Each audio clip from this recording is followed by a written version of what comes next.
নির্বাচন ব্যবস্থা সংস্কার কমিশনের প্রধান ও সুশাসনের জন্য নাগরিকের সম্পাদক ডক্টর বদিউল আলম মজুমদার বলেছেন, আগে অনেক সংস্কার কমিটি ছিল, কিন্তু তারা কোনো কিছুই সংস্কার কিংবা পরিবর্তন করতে পারেনি। তারা সংস্কার করলে 5 আগস্ট সৃষ্টি হতো না। এজন্য এবার সংস্কার খুবই গুরুত্বপূর্ণ, তার জন্য কিছু সময় দিতে হবে। তিনি বলেন, যেন অতীতের তিক্ত অভিজ্ঞতা ফিরে না আসে, এজন্য যৌক্তিক সময় দিতে হবে। আমাদের সুপারিশ নিয়ে অন্তর্বর্তী সরকার রাজনৈতিক দলগুলোকে নিয়ে বসবে। এরপর সংস্কারের একটি রোডম্যাপ তৈরি হবে। নির্বাচনের রোডম্যাপটা ঐক্যমতের ভিত্তিতে হবে, তারা কত সময় দেবে, এতে সময়টা খুব জরুরি। শুক্রবার 29 নভেম্বর এফডিসিতে সুষ্ঠু নির্বাচনের জন্য নির্বাচন, প্রার্থী ও নাগরিকের ভূমিকা শীর্ষক ছায়া সংসদে প্রধান অতিথির বক্তব্যে তিনি এসব কথা বলেন। তিনি বলেন, আমরা সংস্কারের সুপারিশ আগামী 31 ডিসেম্বরের মাঝে সরকারের কাছে জমা দিব। এরপর কিভাবে বাস্তবায়ন হবে তার রোডম্যাপ শুরু হবে। নির্বাচন ব্যবস্থা সংস্কারের প্রধান বলেন, নির্বাচনে অনেক অংশীজন থাকে, তার মধ্যে সবচেয়ে গুরুত্বপূর্ণ অংশীজন হল নির্বাচন কমিশন। এটা সাংবিধানিক প্রতিষ্ঠান। নির্বাচন একদিনের বিষয় না, এটা একটা প্রক্রিয়া।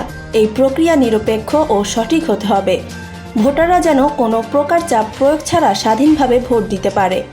সঠিক ভোটার তালিকা তৈরি থেকে শুরু করে নির্বাচন সম্পন্ন হওয়া পর্যন্ত সব দায়িত্ব কমিশনের। নির্বাচনের আরও অন্যতম অংশীজন হল আইনশৃঙ্খলা বাহিনী ও রাজনৈতিক দল। তাদের সৎ থাকতে হবে। তারা নিরপেক্ষ না থাকলে কমিশনের পক্ষে সুষ্ঠু নির্বাচন সম্ভব না। একই সঙ্গে গণমাধ্যম ও নাগরিক সমাজের প্রয়োজনীয়তা জরুরি।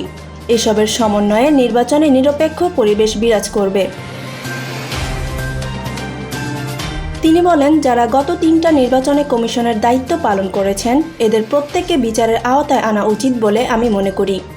বর্তমান নির্বাচন কমিশন নিয়ে তিনি বলেন, বৃক্ষের ফলেই বৃক্ষের পরিচয় হবে। আশা করব সুষ্ঠু নির্বাচন হবে। তবে আমি মনে করি এই নির্বাচন কমিশনের তেমন কোনো ঝুঁকি নেই। বিগত 3 বছরের মতো এককভাবে নির্বাচনের কোনো চাপ থাকবে না। আগামী নির্বাচনে ফ্যাসিস্টদের যে প্রভাব ছিল, এবার সেটি থাকবে না বললেই চলে। তবে কিছু চ্যালেঞ্জ হলো ভোটার হালনাগাদ, বিশেষ করে প্রবাসী রয়েছে 1.5 কোটির মতো। এদের ভোট প্রদানের ব্যবস্থা করা। বদিউল আলম বলেন, আমরা তরুণদের সুপারিশ নিব। আমাদের ওয়েবসাইট, ফেসবুক, ইমেল আছে, সেখান থেকে আপনাদের সুপারিশ নেব। সব মিলিয়ে আমরা সুপারিশ সরকারের কাছে উপস্থাপন করব।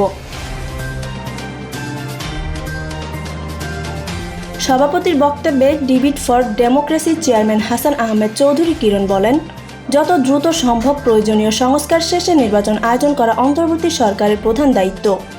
যদিও অন্তর্বর্তী সরকার প্রধান জাতির উদ্দেশ্যে ভাষণে বলেছেন, নির্বাচনের ট্রেন যাত্রা শুরু করেছে, এটা থামবে না। কিন্তু এই ট্রেন শেষ স্টেশনে কখন পৌঁছাবে তা জনগণ জানতে পারলে ভালো হয়।